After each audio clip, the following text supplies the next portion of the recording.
You know when present day is so stressful and every day is a dystopian nightmare from which you will never wake up, and the future feels bleak but the current timeline feels even bleaker, and time feels like it's moving at the speed of light but you're moving at the speed of molasses, and so you have to watch movies and media that remind you of the past, of the so-called good old days, so you can finally feel something.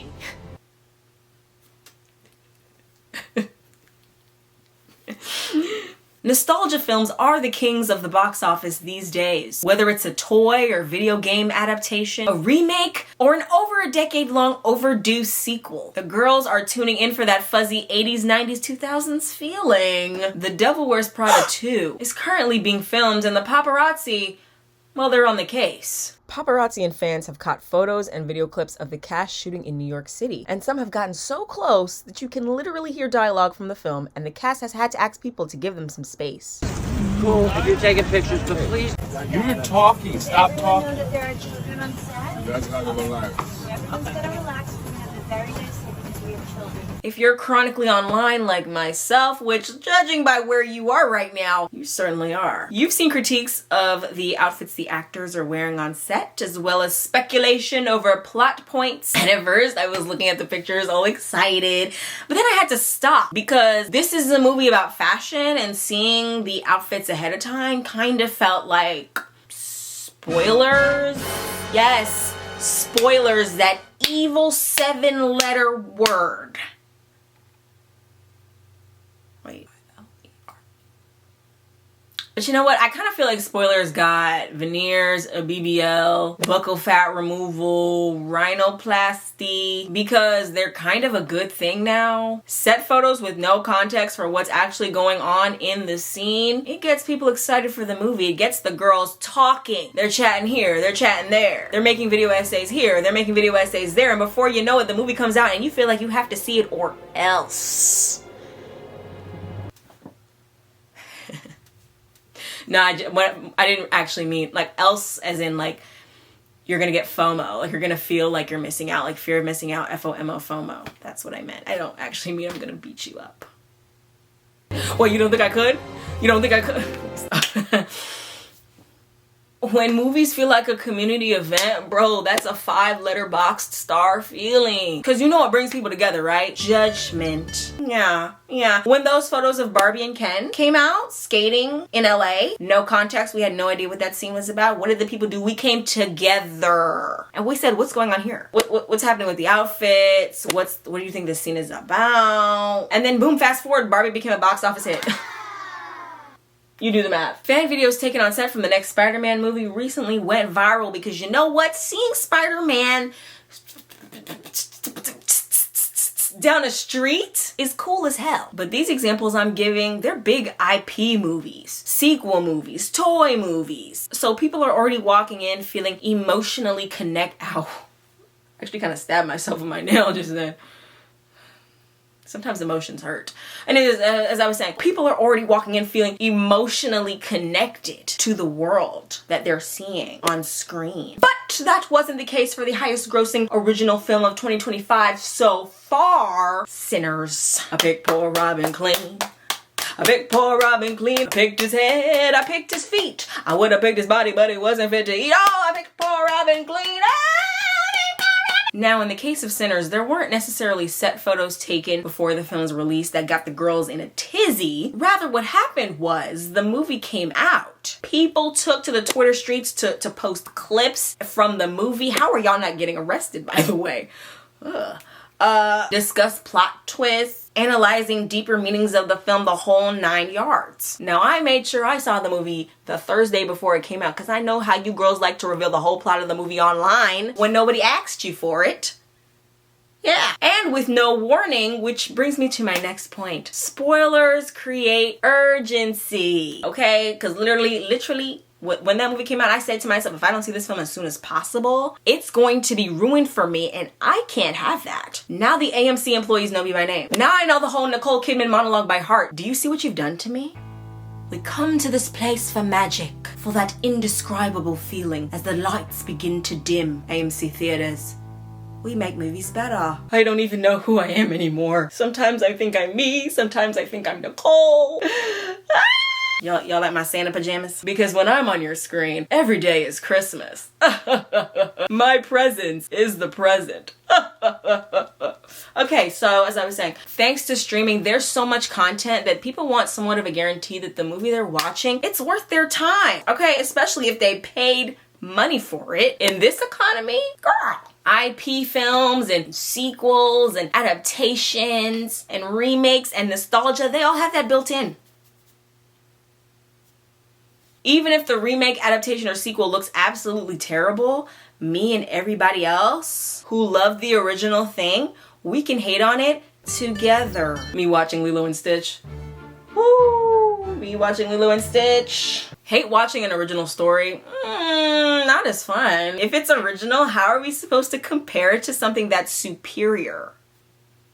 Right. But with an original story, the people who go to see it immediately after it comes out and love it and then go and spoil it, no spoiler alert, but go and spoil it, are indirectly pushing people to see something ASAP.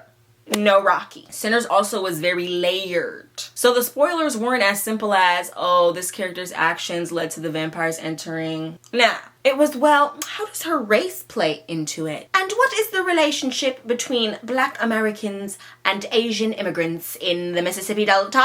And was she justified in doing what she did or nah? So there was a lot of debate.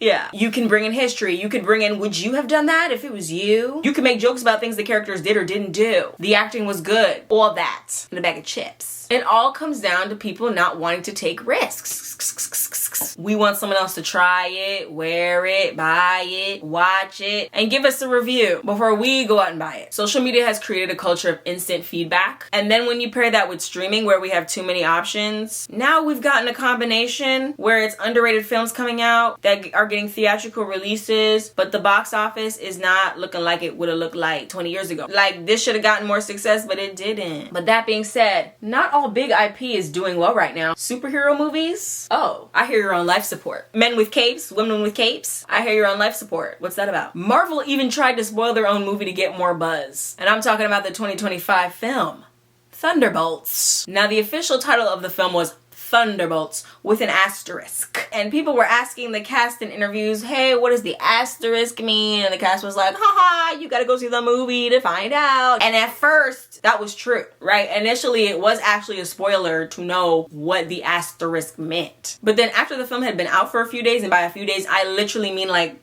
3 days. Why did I hold up 4 fingers?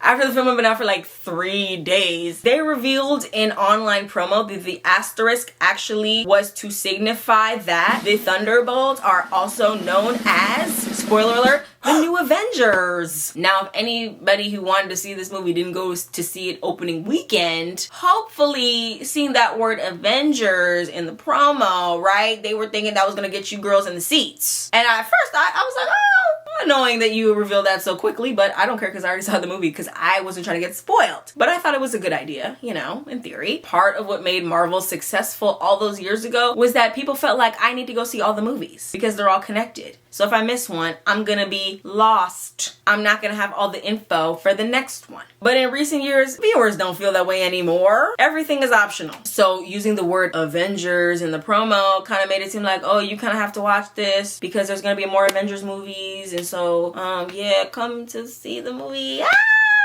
Box office wise, unfortunately, the film is considered a flop. So the spoiler strategy, it was a no-go. I'm annoyed because I liked that movie. Tired of me liking Marvel movies and them not getting sequels.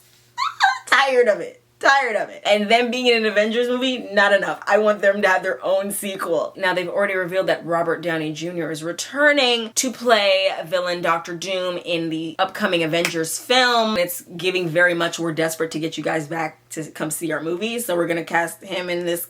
Yeah, it's giving that. So don't care for it. But I kind of wish they hadn't told us about this casting and they just kind of let us find out by watching one of their movies. I don't know if you consider casting news a spoiler, but I think sometimes it is. And I feel like in the olden days, Marvel would have revealed this in like a post-credit scene or something. What happened to that? Of course, in an ideal world, there would be some sort of caution in what level of spoiler is revealed because I don't know if you noticed, but the girls aren't saying spoiler alert in tweets. They're not. Sometimes they are. Sometimes they're not. What happened to decorum? What happened to couth? We don't have couth anymore. That's why this country is going where it's going.